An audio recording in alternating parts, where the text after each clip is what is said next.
Deepavali night actually பார்த்தோன்னே என்னடா பண்ணி வச்சுருக்கீங்க அப்படின்னு தான் எனக்கு தோணுச்சு.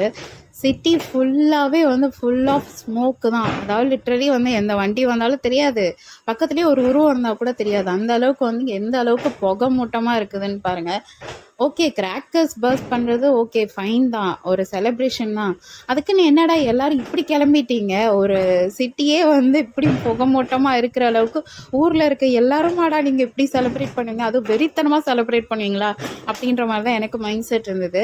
இயர்லி ஒன்ஸ் வர செலிப்ரேஷன் தானே, பெருசாக இதுக்குன்னு சோஷியலிஸ்டிக்காக பெரிய வெண்ணெய் மாதிரி பேசாத அப்படின்னு நீங்கள் நினைப்பீங்க. எஸ், இயர்லி ஒன்ஸ் வர செலிப்ரேஷன் தான், பட் இந்த அளவுக்கு வந்து பொல்யூட்டடாக ஆக்க வேண்டாமேன்றது என்னோட பர்சனல் தாட். திங் இஸ், முன்னே இருந்த மாதிரி கிராக்கர்ஸ் இப்போ கிடையாது. இன்னோவேஷன்ன்ற பேரில் எக்கச்சக்க கெமிக்கல் ஃபார்முலேஷன் ஆட் பண்ணுறாங்க.